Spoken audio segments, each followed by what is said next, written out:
दिल्ली चुनाव का काउंटडाउन शुरू हो चुका है। अब दिल्ली की चुनावी सरगर्मी बढ़ने वाली है क्योंकि यूपी के मुख्यमंत्री योगी आदित्यनाथ की एंट्री दिल्ली के दंगल में हो चुकी है। बीजेपी ने हिंदुत्व के फायर ब्रांड नेता योगी आदित्यनाथ को दिल्ली चुनाव प्रचार की जिम्मेदारी सौंपी है। दिल्ली में उनकी रैलियां कैसे केजरीवाल की मुसीबतें बढ़ाएंगी और कैसे बीजेपी के लिए गेम चेंजर साबित हो सकती हैं, रिपोर्ट देखिए। जब हम एक रहेंगे, नेक रहेंगे, तभी नेक रहेंगे। बटेंगे तो कटेंगे। योगी दिल्ली आएंगे, बीजेपी का परचम लहराएंगे। फायर ब्रांड योगी को मिली मिशन प्रचार की कमान। बटोगे तो कटोगे, फिर बनेगा बीजेपी का ब्रह्मास्त्र। बटेंगे तो कटेंगे। हिंदुत्व ब्रांड आक्रामक अंदाज, योगी दुलाएंगे दिल्ली का ताज। योगी की एंट्री से बढ़ेंगी केजरीवाल की मुश्किलें। दिल्ली के चुनावी रण में अब माहौल गरमाने वाला है क्योंकि यूपी के मुख्यमंत्री योगी आदित्यनाथ की एंट्री हो चुकी है। बीजेपी ने अपने हिंदुत्व ब्रांड और आक्रामक प्रचार के लिए फेमस योगी आदित्यनाथ को दिल्ली के मिशन की कमान सौंप दी है। हरियाणा टू महाराष्ट्र में धमाकेदार प्रदर्शन के बाद योगी का बटोगे तो कटोगे का नारा अब दिल्ली की हवा को भगवा रंग में रंगने की पूरी तैयारी में है। दिल्ली में आम आदमी पार्टी के मुखिया अरविंद केजरीवाल हर वर्ग को साधने की कोशिश में लगे हैं। पुजारियों का सम्मान, ग्रंथियों से संवाद और हिंदू सिख वोटरों को अपनी तरफ खींचने की हर संभव कोशिश की जा रही है। लेकिन योगी आदित्यनाथ की एंट्री से केजरीवाल का प्लान कमजोर पड़ सकता है। दिल्ली विधानसभा चुनाव के लिए बीजेपी ने 40 स्टार प्रचारकों की लिस्ट जारी कर दी है। इस लिस्ट में पीएम मोदी, बीजेपी अध्यक्ष जेपी नड्डा, गृह मंत्री अमित शाह समेत 9 केंद्रीय मंत्री शामिल हैं। स्टार प्रचारकों में बीजेपी के 7 मुख्यमंत्रियों को जगह मिली है, जिसमें सबसे बड़ा नाम यूपी के मुख्यमंत्री योगी आदित्यनाथ का है। योगी की एक खासियत है उनकी कट्टर हिंदुत्व छवि, जो सीधा और क्लियर मैसेज देने के लिए जाने जाते हैं। बटोगे तो कटोगे जैसे नारों के जरिए वो न सिर्फ बीजेपी का बेस वोट मजबूत करते हैं, बल्कि विपक्ष को बैकफुट पर लाने में भी माहिर हैं। राष्ट्र से बढ़कर के कुछ नहीं हो सकता, कुछ नहीं हो सकता। और राष्ट्र तब सशक्त होगा जब हम एक रहेंगे, नेक रहेंगे, तभी नेक रहेंगे। बटेंगे तो कटेंगे। आप देख रहे हैं ना, बांग्लादेश में देख रहे हो ना, तो वो गलतियां यहां नहीं होनी चाहिए।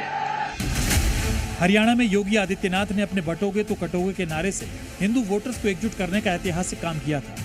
इस नारे ने वहां ऐसा माहौल बनाया कि बीजेपी ने अपने दम पर सरकार बना ली। महाराष्ट्र में भी इस नारे की गूंज सुनाई दी, जहां महायुति की सरकार जबरदस्त बहुमत के साथ सत्ता में है। कांग्रेस पार्टी हो चाहे आप पार्टी हो, अच्छी तरह से मालूम है कि इस बार जो है इनका विदाई का बैंड बाजा बज चुका है आप पार्टी का, और भारतीय जनता पार्टी प्रचंड बहुमत के साथ। त्रिकोणीय नहीं होगा मुकाबला? नहीं, सीधी है। मैं अनुभव के साथ बता रहा हूँ। मैं चुनाव के प्रबंधन का, पार्टी का वर्षों मैंने काम देखा है। मैं ज़मीन के साथ जो स्थिति है वो बता रहा हूँ मैं आपको। यहाँ पर जो है वो पूरी तरह से प्रचंड बहुमत के साथ भारतीय जनता पार्टी सरकार बनाने जा रही है। दिल्ली में जो है बड़े पैमाने पर पूर्वांचली मतदाता है जो दिल्ली के चुनाव को प्रभावित करता है, तो आदरणीय योगी आदित्यनाथ का प्रभाव निश्चित तौर पर पड़ेगा। और आदरणीय योगी आदित्यनाथ जी जो प्रज्वलंत हिंदुत्व के सबसे बड़े प्रवक्ता हैं, ऐसे में प्रज्वलंत हिंदुत्व में आस्था रखने वाला मतदाता निश्चित तौर पर आदरणीय योगी आदित्यनाथ जी के कार्यक्रमों से प्रभावित होता है। हरियाणा और महाराष्ट्र में योगी की अच्छी खासी डिमांड थी। जिन सीटों पर योगी ने रैलियां की, वहां का रिजल्ट भी बीजेपी के लिए शानदार रहा। यूपी के सीएम योगी आदित्यनाथ ने हरियाणा की जिन 14 सीटों पर चुनाव प्रचार किया था, उनमें से 9 सीटों पर बीजेपी को जीत मिली। वहीं महाराष्ट्र में उन्होंने 11 रैलियां कर 17 उम्मीदवारों के लिए समर्थन मांगा था, जिसमें 15 प्रत्याशियों को जीत मिली। अगर हरियाणा और महाराष्ट्र में योगी का स्ट्राइक रेट निकाला जाए तो वो 80% से ज्यादा रहा। और इस रिजल्ट में अहम भूमिका निभाई थी योगी के स्लोगन ने, बटेंगे तो कटेंगे। हालांकि दिल्ली में इससे जुड़े पोस्टर कुछ दिन पहले लगाए गए थे, जिनमें लिखा था, इस बार ना बटेंगे ना कटेंगे। इसका मतलब साफ है कि बीजेपी इसी पिच पर दिल्ली में चुनाव लड़ने का मूड बना रही है। कि बटोगे तो कटोगे, एक रहोगे तो नेक रहोगे। कोई माई का लाल आपका बाल बांका नहीं कर पाएगा। दिल्ली की फिजा को भगवा बनाने के लिए आरएसएस और बीजेपी की ज्वाइंट पॉलिसी साफ नजर आ रही है। आरएसएस भी चाहता है कि जिस तरह योगी ने हरियाणा और महाराष्ट्र में हिंदुत्व के एजेंडे को मिशन मोड में आगे बढ़ाया, वैसा ही असर वो दिल्ली में भी डाल सकते हैं। यही वजह है कि दिल्ली के रण में योगी आदित्यनाथ को उतारा गया है। ब्यूरो रिपोर्ट, जी मीडिया। योगी को दिल्ली में उतारने की जरूरत क्यों पड़ी? अगर देखा जाए तो सबसे बड़ी वजह वो दंगे के आरोपी हैं जिन्हें ओवैसी की पार्टी AIMIM ने टिकट दिया, क्योंकि जहां जहां दंगाई वहां योगी आदित्यनाथ उनका भूत उतारने के लिए पहुंच ही जाते हैं। दरअसल ओवैसी की पार्टी AIMIM ने दिल्ली दंगों के 2 आरोपियों को चुनावी मैदान में उतारा है और आज उन्हीं दोनों आरोपियों ने जेल से निकलकर नामांकन दाखिल भी कर दिया।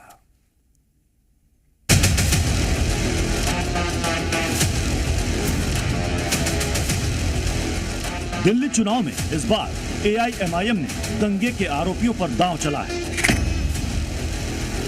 असदुद्दीन ओवैसी की पार्टी 2 ऐसे उम्मीदवारों को लड़ा रही है जिन पर दिल्ली दंगे के दाग हैं और आज दोनों ही प्रत्याशियों ने नामांकन दाखिल किया। मुस्तफाबाद सीट से AIMIM के प्रत्याशी ताहिर हुसैन, ये दिल्ली दंगे के आरोपी हैं और ओखला से AIMIM प्रत्याशी शिफाउर रहमान है, इन पर भी दिल्ली दंगों के आरोप हैं। इन दोनों उम्मीदवारों को नामांकन दाखिल करने के लिए कस्टडी पैरोल दी गई थी, यानी ये जेल से बाहर आकर चुनावी मैदान में उतरे।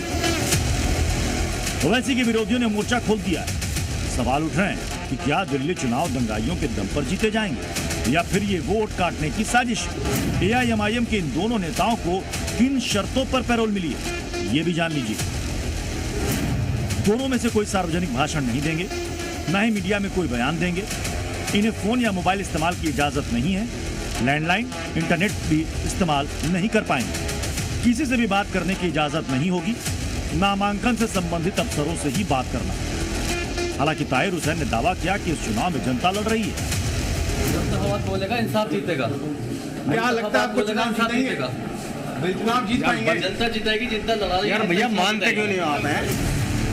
ओवैसी की पार्टी ने इन विवादित चेहरों को टिकट देकर साफ संदेश दिया है कि उनका फोकस दिल्ली के मुस्लिम बहुल इलाके हैं। ओवैसी ने दंगे के आरोपियों को चुनावी मैदान में उतारकर जहां एक तरफ अपने कट्टर समर्थकों को रिझाने की कोशिश की है, वहीं दूसरी तरफ ये भी संकेत दिया है कि वो ध्रुवीकरण के लिए कोई कसर नहीं छोड़ना चाहते। मायम दिल्ली के अंदर किसी का वोट काटने नहीं आई है, बल्कि जीतने आई है। और मैं सदर मजलिस बैरिस्टर ओवैसी साहब के इस ख्याल का बिल्कुल कायल हूँ कि हमें वहीं चुनाव लड़ना चाहिए जहाँ हमारा प्रत्याशी मजबूत हो, संगठन मजबूत हो। कितनी जगह हमारे आवाज़ उठाने वाले क्रांतिकारी लोगों ने और आंदोलनकारी लोगों ने, जो हमारे साथी थे, मैं खुद भी उसका हिस्सा रहा, तो उनके साथ जुल्म हुआ है, उनके साथ अन्याय हुआ है। ये सिंबॉलिक जेस्चर है हमारी पार्टी का। शिफाउर रहमान साहब को और ताहिर हुसैन साहब को उतारना एक सिंबॉलिक जेस्चर है, इस बात की हमारा एक संदेश है। It's a strong political message है हमारा कि भाई हम तो कम लड़ेंगे, 5 ही लड़ेंगे मान लीजिए, लेकिन 5 ही ऐसा लड़ेंगे जो 70 पे भारी होगा कांग्रेस और आम आदमी पार्टी। दिलचस्प बात यह है कि ताहिर हुसैन और शफीउर रहमान जैसे चेहरों को उतारकर AIMIM ने आम आदमी पार्टी के सामने नई चुनौती खड़ी कर दी। ओखला और मुस्तफाबाद दोनों ही सीटों पर मुस्लिम वोट काफी है और अगर मुसलमानों का वोट AIMIM को मिलता है तो इसका सीधा फायदा बीजेपी को होगा, किसी और को नहीं। अब एक नजर इन दोनों उम्मीदवारों के बैकग्राउंड पर। दरअसल मुस्तफाबाद से AIMIM प्रत्याशी ताहिर हुसैन, जो दिल्ली दंगे का आरोपी है, वो आम आदमी पार्टी का पूर्व पार्षद है। 2020 के दंगे में नाम आने के बाद आम आदमी पार्टी ने उसे निष्कासित कर दिया था। वहीं दिल्ली दंगे के आरोपी और ओखला से AIMIM प्रत्याशी शिफाउर रहमान की भूमिका CAA विरोधी आंदोलन में थी। रहमान जामिया एलुमनाई एसोसिएशन का पूर्व अध्यक्ष है। AIMIM ने फिलहाल सिर्फ 2 सीटों पर अपने उम्मीदवार घोषित किए हैं, लेकिन आने वाले दिनों में और नामों का ऐलान किया जा सकता है। ओवैसी का दिल्ली दंगे के आरोपियों को टिकट देने का दांव कितना सफल होगा और इसका दिल्ली की सियासत पर क्या असर पड़ेगा, ये वक्त ही बताएगा। ब्यूरो रिपोर्ट, जी मीडिया। उत्तर प्रदेश में योगी फोर्स ने अपराधियों के इलाज के लिए लंगड़ा इलाज ढूंढ निकाला है। वो है एनकाउंटर। योगी फोर्स ने क्राइम की कमर तोड़ने का बीड़ा उठा लिया है। हर दिन ऑपरेशन लंगड़ा अंजाम दिया जा रहा है। माफिया, गैंगस्टर, चोर, लुटेरे तक के खिलाफ यूपी पुलिस का महाअभियान लगातार चल रहा है। योगी सरकार की नो कॉम्प्रोमाइज पॉलिसी का ही यह नतीजा है कि अब अपराधी लंगड़ाकर चल रहे हैं, दिखाई दे रहे हैं लंगड़ाते हुए, गुनाहों की माफी मांग रहे हैं। और अब तो यूपी के बाहर भी क्राइम कंट्रोल का योगी मॉडल फॉलो होने लगा है।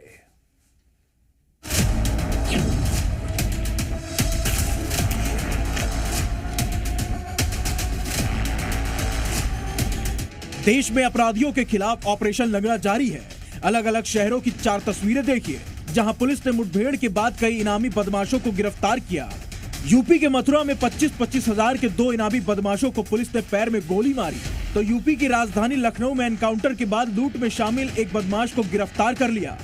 वहीं उत्तराखंड के हरिद्वार में पुलिस ने एनकाउंटर के बाद एक तस्कर को गिरफ्तार किया, तो पंजाब के बटाला में एक बदमाश को पुलिस ने एनकाउंटर में मार गिराया। यूपी के मथुरा में पुलिस और स्वाट टीम की संयुक्त कार्रवाई में 2 खतरनाक बदमाशों को गिरफ्तार किया गया है। यमुना एक्सप्रेसवे के पास हुई मुठभेड़ में दोनों बदमाश घायल हो गए।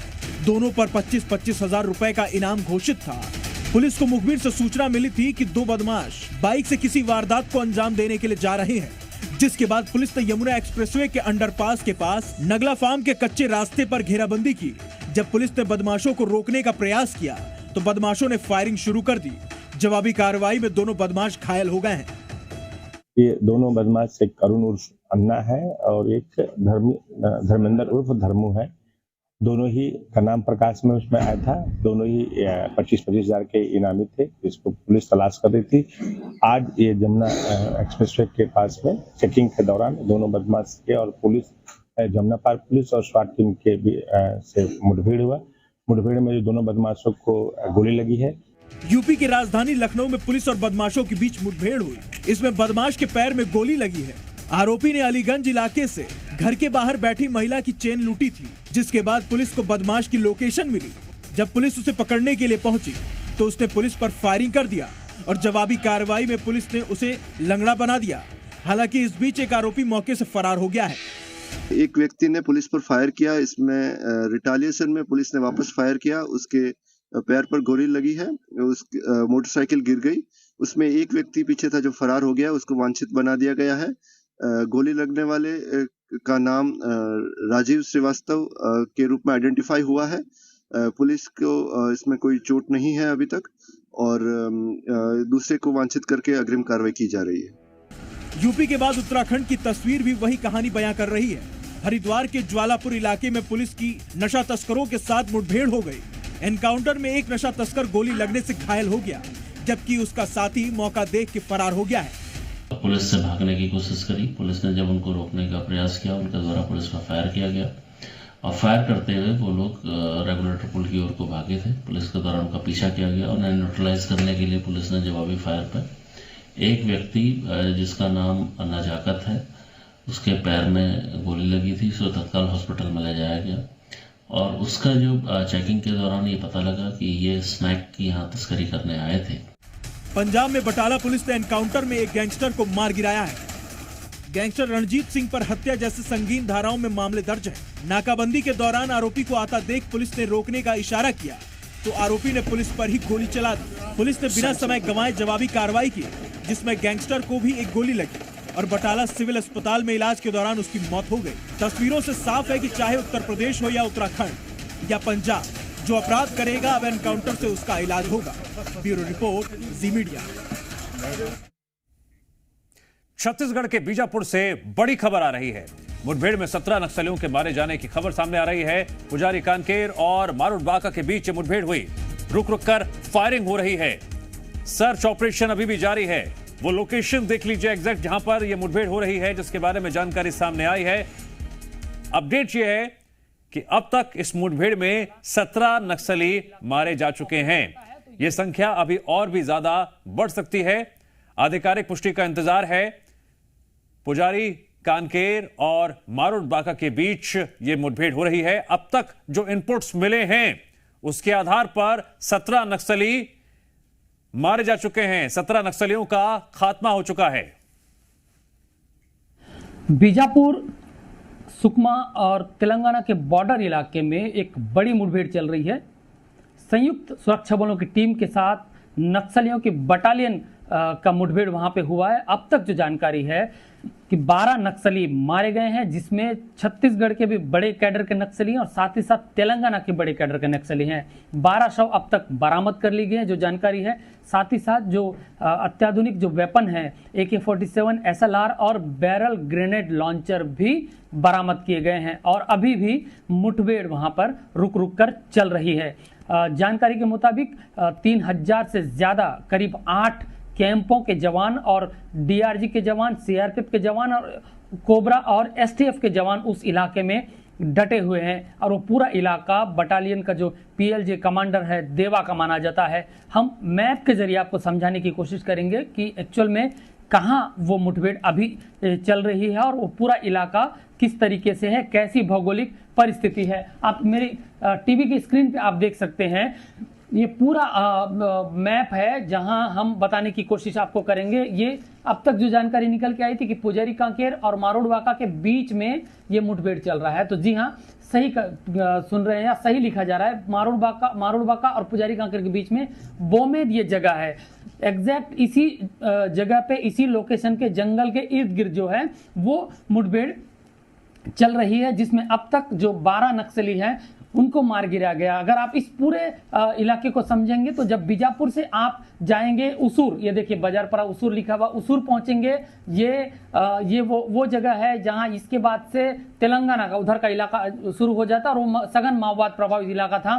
तो यहाँ से जब आएंगे तो यहाँ से आगे जब आएंगे तो गलगम है जहाँ CRPF का कैंप है, गलगम के बाद नंबी है, नंबी में CRPF का कैंप है। उसके बाद इस पूरे इलाके में कोई कैंप नहीं है। अभी छत्तीसगढ़ सरकार ने पुजारी कांकेर में एक थाने की घोषणा की है, तो यहाँ आने वाले समय में थाना जरूर लगेगा और साथ ही साथ गलगम और नंबी इधर कैंप है। और दूसरी तरफ मैं बता दूं, ये जो चिन्नागेल्लूर दिख रहा है आपको तर्रेम के पास से, चिन्नागेल्लूर गुंडम, ये गुंडम का वो इलाका जहां केंद्रीय गृह मंत्री अमित शाह जी आए थे, ये इलाका। फिर अब धीरे से इधर आएंगे, चुटबाई इधर आ जाएगा, फिर कोंडापल्ली आ जाएगा, धर्मारम, ये जीड़पल्ली जो नए कैंप खोले गए, ये पामेड़, उसके बाद तेलंगाना का इलाका पूरा का पूरा शुरू हो जाता है। और यहाँ पे पूस गुप्पा है, ये छत्तीसगढ़ की बॉर्डर से लगा हुआ पूस गुप्पा का इलाका है। यहाँ तेलंगाना का एक जो पोस्ट है सुरक्षा बलों का जवानों का, वो यहाँ पे लगा हुआ और ये पूरा इलाका एक तरीके से तेलंगाना का है, जहां नक्सलियों का काल माना जाने वाला ग्रे हाउंड्स उस पूरे इलाके में ऑपरेट करता है। तो ये बोमेद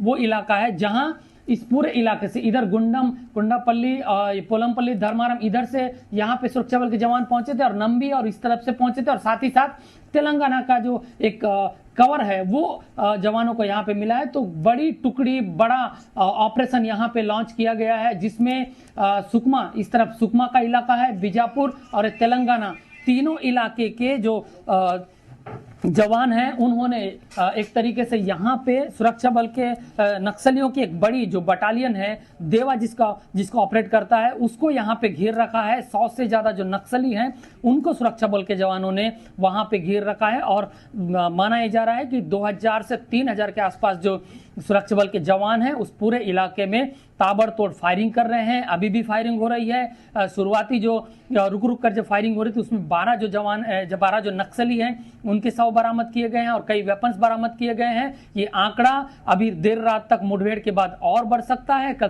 सुबह जाते जाते हो सकता है आंकड़ा कुछ और ही निकल के आए और हो सकता है कि छत्तीसगढ़ का सबसे बड़ा नक्सलियों के खिलाफ ऑपरेशन ये कहीं होकर ना निकल जाए। तो ये एग्जैक्ट लोकेशन बोमेद, पुजारी कांकेर और मारोड़ वाका के बीच में बोमेद है और यहीं पे फिलहाल जो है वो मुठभेड़ चल रही है। DRG की बड़ी टुकड़ी करीब 1000 के आसपास की जो टुकड़ी है वो बीजापुर से निकली थी और साथ ही साथ उस पूरे इलाके में दोनों क्षेत्रों में जो 30-35 ये नंबी, गलगम इस इलाके से और गुंडम इलाके से इस बीच में जो 25-30 किलोमीटर का जो गैप है, इस गैप को कवर करते हुए बोमेद में नक्सलियों को फंसाया गया और वहाँ पूरी जो मुठभेड़ है वो चल रही है। पुलिस के जो जवान हैं, सुरक्षा बल के जो जवान हैं या जो पुलिस के अधिकारी हैं वो स्पष्ट तौर से अभी इसमें कुछ कह नहीं रहे हैं। हो सकता है कि इस पूरे घटना में सुरक्षा बल के जवानों को भी कुछ नुकसान पहुंचा हो। एक जवान घायल होने की फिलहाल सूचना निकल के आई है कि 12 नक्सली मारे गए हैं। ये आंकड़ा कल ढलते और ज्यादा बढ़ सकता है। बीजापुर से मैं पवन दुर्गम, जी मीडिया के लिए। जी मीडिया संवाददाता पवन दुर्गम फोन लाइन पर जुड़ गए हैं। पवन, कितने नक्सली अब तक मारे गए हैं? देखिए, अब तक जो आंकड़ा निकल के आ रहा है 18 नक्सली जो है वो मारे गए हैं और आंकड़ा जो है वो लगातार अभी और बढ़ने की संभावना यहाँ पे जताई जा रही है। उस पूरे इलाके में अभी भी मुठभेड़ चल रही है, कई इलाकों में सर्च ऑपरेशन चल रहा है और गोमेज वो इलाका है जो मारूबाका और पुजारी कांके के बीच का इलाका है। उस इलाके में नदी, नाले, जंगल ये है जो नक्सलियों की एक तरीके से पनाहगाह बनी हुई थी और उसी इलाके में एक सटीक सूचना के आधार पे 2 से 3 हजार के आसपास जो जवान है, जिसमें डीआरजी, कोबरा, सीआरपीएफ, एसटीएफ के जवान है, उन्होंने ऑपरेशन लॉन्च किया है। और फिलहाल जो जानकारी है कि 17 से 18 नक्सल वहाँ पे नक्सलियों के शव वहाँ पे बरामद किए गए। बहुत ऑटोमेटिक जो वेपन्स है वो वहाँ पे बरामद किए गए, जिसमें AK-47 SLR और बैरड ग्रेनेड लॉन्चर भी वहाँ बरामद किए गए हैं। जो नक्सली मारे गए हैं, जिनके शव मिले हैं, उसमें जानकारी है कि बस्तर में, दक्षिण बस्तर में खासतौर जो ऑपरेट करते हैं उसमें से कोई बड़े नक्सली और साथ ही साथ तेलंगाना के बड़े नक्सली वहां ऑपरेट कर सकते हैं। जैसा कि जानकारी निकल के आ रही कि बटालियन का वो पूरा इलाका है, बटालियन का जो लीडर है, कमांडर देवा, उस इलाके में था। तो अनुमान ये भी लगाया जा रहा है कि कई और नक्सली जो है वो वहां मारे गए होंगे और 100 से ज्यादा नक्सलियों को सुरक्षा बल के जवानों ने चारों तरफ से अभी घेरा हुआ है वहां पे। जी पवन दुर्गम, जानकारी के लिए शुक्रिया।